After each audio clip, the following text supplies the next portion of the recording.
Good morning from পূর্বাঞ্চল expressway. আজকে 13ই October 2024। আমরা অযোধ্যা থেকে চলে এসেছি। আমরা এখন পূর্বাঞ্চল এক্সপ্রেসওয়ে আছি। সকাল 9টায় আমরা অযোধ্যা ছেড়ে দিয়েছি। এখন 10:30 বাজে। আজকে আমরা এখন যাব গাজীপুর পর্যন্ত, 200 কিলোমিটার রাস্তা। আর আমাদের জীবনেই প্রথম টোল দিতে হলো। টোল লাগলো 200 কিলোমিটারের জন্য 200 টাকা, মানে প্রতি কিলোমিটার 1 টাকা করে। রাস্তা খুবই দারুণ।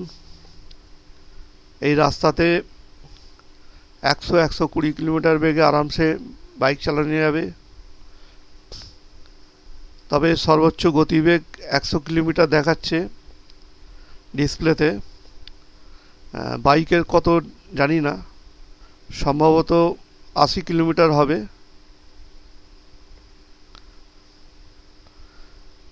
আজকে আমাদের জার্নি হবে এখান থেকে গাজীপুর, গাজীপুর থেকে ঔরঙ্গাবাদ। মোটামুটি অযোধ্যা থেকে ঔরঙ্গাবাদের ডিস্টেন্স 450 কিলোমিটার। আশা করছি সন্ধ্যের আগে পৌঁছে যাব। পূর্বাঞ্চল এক্সপ্রেসওয়েতে 200 কিলোমিটার যেতে আমাদের ঘন্টা 3 লাগার কথা। তবে মধ্যিখানে আমাদের একটু রেস্ট নিতে হবে। আর টোল প্লাজাতে আমরা জিজ্ঞাসা করেছিলাম যে এখানে পেট্রোল পাম্প আর খাবার জায়গা কোথায় আছে। বললো যে মোটামুটি 30-40 কিলোমিটার ছাড়া ছাড়া পেয়ে যাব সব কিছু।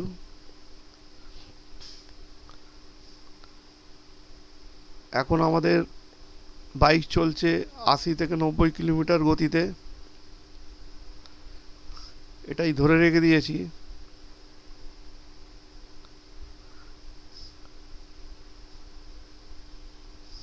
রাস্তা খুবই দারুণ। সামনে একটা কংক্রিটের পোর্শন আসছে। এটা সম্ভবত ফাইটার জেট ল্যান্ড করার জায়গা।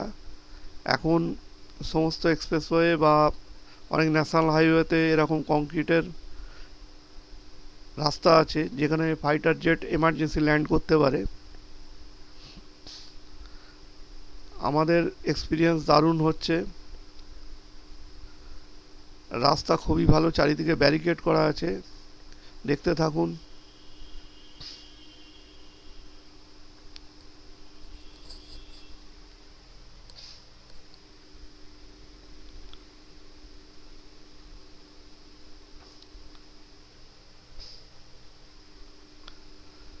আমরা পূর্বাঞ্চল এক্সপ্রেসওয়ে এক্সিট করে গেছি, কিন্তু একটা বড় ভুল হয়ে গেছে। আমরা গাজীপুরের যে কাট ছিল সেই কাটে না নিয়ে আমরা বক্সারের কাট ধরেছি। এবারে সমস্যা হচ্ছে, বক্সারের কাটটা দিয়ে এক্সিট করার জন্য আমাদের অন্য রাস্তায় চলে গেছি। এবারে ভীষণ জামে পড়েছিলাম, কারণ যে সিঙ্গেল রাস্তার মধ্যে আমরা ঢুকেছিলাম সেখানে এত মানে পণ্যবাহী গাড়ি ছিল যে খুবই গতি স্লো ছিল। মানে 10-20 কিলোমিটারের বেশি আমরা স্পিড নিতে পারছিলাম না। তা মোটামুটি আমরা বেশ কিছুক্ষণ আসার পরে, গঙ্গা পার হওয়ার পরে আমরা বক্সারেতে ন্যাশনাল হাইওয়ে একটা পেয়েছিলাম, কিন্তু সেটা বেশিক্ষণের জন্য নয়। আর তারপরে আবার আমাদেরকে সিঙ্গেল রাস্তা ধরতে হয়েছে। রাস্তা ফাঁকা থাকলেও রাস্তার অবস্থা খুব একটা ভালো নয়, কারণ জায়গায় জায়গায় প্রচুর স্পট হোল, আর অনেক জায়গাতে প্রচুর কাজ হচ্ছে। আর অনেক জাংশন আছে যেখানে খুবই ঘিঞ্জি, এবং সেখানে আমাদের অনেক সময় লেগে যাচ্ছে। বিহারের রাস্তাতেও অনেক জায়গাতেই দেখছি প্রচুর কাজ হচ্ছে। জানি না কখন পৌঁছাবো। এখনো আমাদের 100 কিলোমিটারের উপরে যেতে বাকি আছে।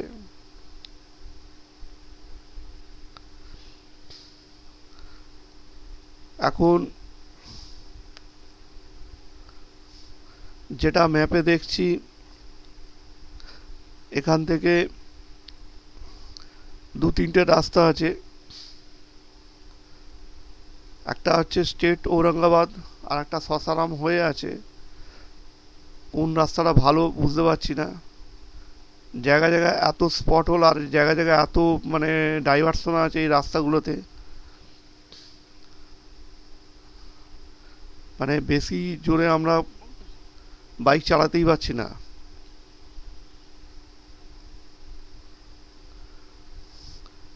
আর উল্টো দিক থেকে তো বাইক আছে। সম্ভবত আজকে আমাদের রাত্রির হয়ে যাচ্ছে, মানে ঔরঙ্গাবাদ ঢুকতে রাত্রির হয়ে যাবে অনেকটাই। যদি সম্ভব না হয় আমরা ভাবছি যে সাসারাম পর্যন্ত যাব আজকে। আর সাসারাম থেকে ঔরঙ্গাবাদের ডিস্টেন্স মোটামুটি 40-45 কিলোমিটারের ভেতরে।